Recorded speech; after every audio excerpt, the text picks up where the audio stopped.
नमस्कार। मैं डॉक्टर ब्रजेश महादेव आप सबके सामने डॉक्टर अरविंद कुमार सिंह के साथ आज लाइव हूँ और हम लोग कुछ चर्चा करेंगे जो वर्तमान में बदलाव दिख रहा है, जो वर्तमान में समाज में या फिर हमारे आसपास जो चेंजिंग हो रही है, उसका क्या कारण है और क्या उसका जो है हमारे ऊपर और हमारे समाज के ऊपर क्या प्रभाव पड़ रहा है, उस पर चर्चा करेंगे। तो डॉक्टर साहब, आप थोड़ा सा परिचय अपना बता दीजिए तो फिर हम प्रश्न करें।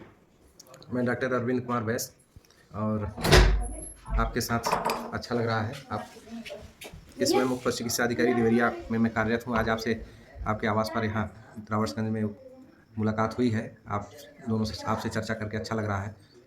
आखिरी सवाल आपसे है कि आज के भौतिकवादी युग में हम लोग दिखावा ज़्यादा कर रहे हैं और ख़ासकर कोई भी कार्यक्रम होता है तो चाहे वो कोई भी संस्कार हो, लेकिन उसमें हम अपव्यय बहुत ज़्यादा कर रहे हैं। तो क्या ये सही है? क्या होना चाहिए, क्या नहीं होना चाहिए? इस पर मार्गदर्शन करें समाज का। देखिए, हर आदमी अपना लक्ष्य बनाता है और उस लक्ष्य में पाता है जैसे कि हमें स्टेटस मिले, सम्मान मिले और उसके लिए पैसा खर्च करता है और अपने अहंकार और दम्भ की तुष्टि के लिए बड़े-बड़े आयोजन करता है। देखिए, एक शानदार जीवन साथी या जीवन संगिनी अपने बच्चे को देना ये हुँ। पिता का कर्तव्य है और पिता अपने संस्कारी लड़का अपने लड़के के प्रोफेशन के हिसाब से, व्यवसाय के अनुसार से उनकी संगिनी को ढूंढना हमारा दायित्व होता है।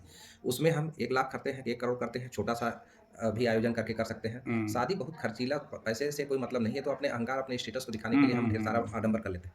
इसमें जितने आयोजन किए जाते हैं ये ठीक है, नगाड़ा बजाया जाता था पहले, वो हाँ, इसलिए बजाया जाता था कि लोग, समाज वाले, गाँव वाले जान जाए कि फलाने लड़की की फलाने जगह शादी हो हाँ, रही है हो रही और है। कल वो रास्ते में आए तो कोई न कहे फलाने लड़के के साथ कैसे घूम रहे हैं। वो तो पूरा वैधानिक तरीके से वैधानिक चेतावनी एक थी। चेतावनी, नगाड़ा बजाने का मतलब थोड़े-मोड़े कर्मकांड करने पड़ते हैं। हुँ। उस कर्मकांड के पीछे था कि पूरा गाँव में बाजे कि फलाने की लड़की फलाने गाँव में ब्याही जा रही है, वो आज यहाँ दुल्हन बन के चली जाएगी। हुँ। तो ये एक घोषणा होता था कि गाँव समाज, चाहे छोटा हो, चाहे बड़ा हो, चाहे छोटे गाँव, छोटी से छोटी बिरादरी के हैसियत वाले को, उसको भी नगाड़ा बजाने के लिए अवती के गाँव में लोग जान जाए कि इनकी बेटी कहाँ जा रही है। हुँ। तो ये तो सामान्य प्रक्रिया है छोटी-सी, इसको बहुत खर्चीला और बहुत जटिल बनाने की ज़रूरत नहीं है। जितने, क्योंकि इसमें जो शादी की प्रक्रिया संस्कार में एक योग्य लड़की को, वयस्क लड़की को जो जो जितने में हमारी सरकार या हमारा समाज, जो सभ्य समाज अलाउ करता है, हुँ। उतने में लड़की को परिपक्व होने पर निश्चित है साथी की ज़रूरत है, ताकि हम आगे वंश परंपरा को, श्रेष्ठ संतान उत्पादन और श्रेष्ठ नागरिक उत्पन्न कर सकें हुँ, हुँ, अपने लिए। हुँ। तो इसमें हम अगर ये सोचें कि इतना अगर हम अपव्यय ना करके भी हम ये घर बसा सकते हैं अपने बालक का, साथ जीवन संगिनी खोज सकते हैं अपने बालिका के लिए, हुँ, सदस्य हुँ, बालक के लिए, हुँ, तो ये तो अपने हम लोगों के कमज़ोर होता है ना, गुड्डा-गुड्डी खेलने वाली, ये हुँ। गुड्डा-गुड्डी खेलने वाली कि इतना नचेंगे, इतना ऐसा करेंगे तो हमारा अहंकार पुष्ट होगा, लोग बताएँगे कि इतना बढ़िया खाना था, इतना बढ़िया सब्ज़ी थी, इतना बढ़िया आइटम थे, इतना, हुँ। तो ये अपने अहंकार की पुष्टि के लिए करते हैं। इसमें शादी में इसका कहीं उपयोग नहीं है और जैसा बड़े लोग करते हैं, वैसा छोटे लोग भी अपनी हैसियत से ज़्यादा खर्च करना शुरू कर देते हैं, ये हो जाता है अच्छा, अक्सर। एक चीज़ और को ध्यान आ रहा है कि अब शादियों में जो है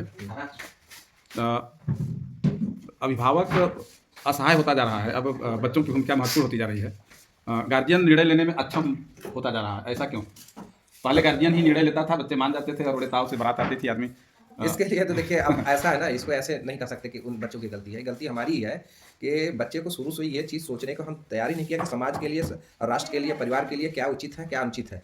हम हुँ। बहुत पैसा पाने लगेंगे, बहुत बढ़िया शादी कर लेंगे, बहुत खर्चीली कर लेंगे, तो शिक्षा को विद्या में जब तक नहीं बदलेंगे बदलेंगे तो, और विद्या को कला में जब तक नहीं बदलेंगे, और तब तक हमको पीड़ा पतन से मुक्ति नहीं मिलेगी। शिक्षा मतलब जानकारी। मतलब बच्चों को भी चाहिए कि हमें अपने अभिभावक के सम्मान का भी ध्यान रखना है। तो बच्चे इस बात का ध्यान नहीं रखते हैं। नहीं, देखिए, ये यहाँ हम ये नहीं कहेंगे बच्चे नहीं, सच बच्चे को केवल शिक्षा दी जा रही है, विद्या नहीं दी जा रही। विद्या देखिए कहते हैं, हुँ। अब पीड़ा पता सा विद्या विमुक्त्या, वह विद्या, विद्या मतलब टेक्निक, और हुँ। टेक्निक ही मुक्ति देती है। हुँ, और हुँ। तंत्र नहीं दे रहे हैं, सिस्टम। टेक्निक मतलब तंत्र है यहाँ, हुँ। सिस्टम नहीं दे रहे हैं हम। सिस्टम, शिक्षा मतलब जानकारी, हाँ, आईएएस बन जानकारी। रहा है, समाजशास्त्र पढ़ के आता है हुँ। और टॉप करके आता है, 1 करोड़ में तुरंत बिकता है। तो कहने का मतलब उसी समाजशास्त्र में 99% पा करके सब इंडिया की सबसे अच्छी में हुँ। अंक पार करके जो है ला के आया। लेकिन विद्या में, जीवन में नहीं उतरा। वो शिक्षा समाजशास्त्र में पढ़ा कि समाज की एक बुराई हुँ। है, पीड़ा पतन का, समाज को पीड़ा पहुँचाने वाला ये व्यवस्था भी है। लेकिन उसी व्यवस्था को अंग बन जाता है। तो शिक्षा तो उसके पास है, विद्या नहीं है, भले वो आईएएस बन गया। चलिए, बहुत-बहुत धन्यवाद। उम्मीद करता हूँ कि आपके इस मार्गदर्शन से समाज को नई दिशा मिलेगी। समय देने के लिए धन्यवाद।